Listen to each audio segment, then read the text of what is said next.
Sebagai orang yang beriman, kita ini pasti masih berbuat dosa. Itu pasti, karena kita masih berstatus sebagai manusia. Ya, kecuali kita udah jadi malaikat, Pak.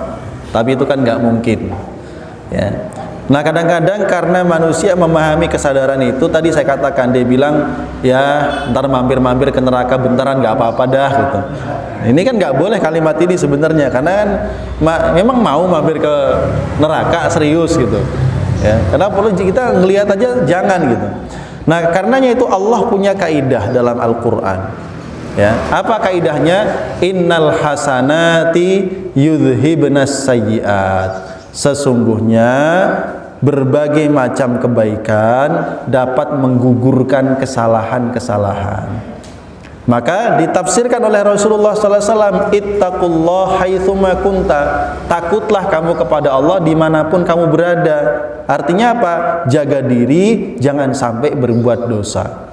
Tapi kalau kemudian ternyata sebagai manusia kepleset berdosa juga, apa itu?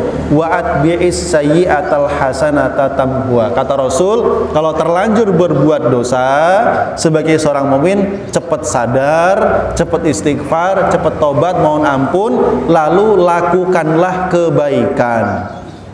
Kenapa kata Rasul? Karena kebaikan yang dilakukan akan menghapuskan keburukan yang barusan dilakukan. Ya, nggak sengaja lewat konser dangdut di HP. Ya, mau nggak ditonton gimana? Udah terlanjur muncul gitu.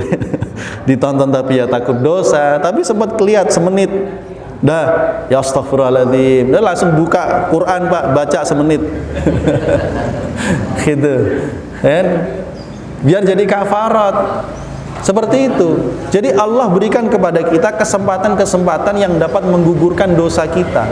Selama itu masih dosa kecil.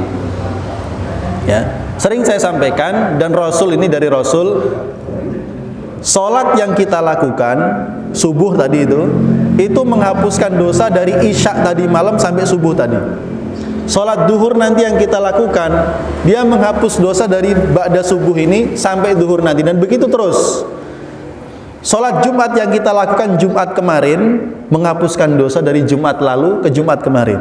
Terus begitu setiap minggu. Ramadan yang kita puasai tahun depan itu menghapuskan dosa Syawal kemarin sampai Ramadan tahun depan. Itu terus. Ya. Kalau kita lagi sakit itu termasuk kafarat dosa. Ya, sakit gigi, ya, atau sakit apa, tertusuk duri, ya, kena pisau, kan sakit. Bahkan gelisah, gundahnya kita itu bagian daripada hal-hal yang dapat menjadi penggugur dosa-dosa kita. Nah itu, sehingga Allah tidak akan biarkan hamba-hambanya meninggalkan dunia ini kecuali dalam kondisi bersih dan tidak membawa dosa. Makanya kalau ada orang sakit menjelang akhir hayatnya, itu berarti proses cuci dosa. Ya. Orang beriman itu ya dapat balasan keburukannya di dunia, Pak, supaya di akhirat nggak berat-berat amat. Itu Allah baiknya sama kita. Ya. Makanya di akhirat orang beriman itu, ya, fasaufa yuhasabu hisaban yasira. Hisabnya itu hisab yang gampang. Ya. Rasul sampai berdoa dalam sebagian sholatnya, oleh Aisyah merekam doanya. Doanya apa? Allahumma hasibni hisaban yasira. Ya Allah, hisablah aku dengan hisab yang ringan.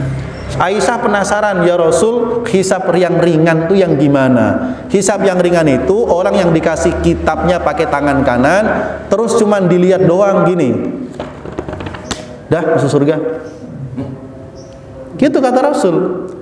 Terus Rasul mengatakan, wahai Aisyah, kalau orang itu benar-benar dihisab dan dia dibantah, ya, kalau mahasiswa ujian sidang skripsi itu diapain namanya? Dibantai kalau mahasiswa itu. Lihat, ini halaman gini, kenapa ada begini? Kenapa? Didetilkan itu. Kata Rasul, orang yang hisabnya model begitu udah pasti celaka. Karenanya, ya, kalau kita sakit, lagi diuji dengan kesusahan, diuji dengan kesulitan sampai hati kita sedih, maka ada kabar gembira di situ, Pak. Berarti Allah sedang cuci dosa kita. Ya, itu dosa-dosa kecil. Adapun kalau dosa besar, tidak ada cara membersihkannya kecuali taubatan nasuha.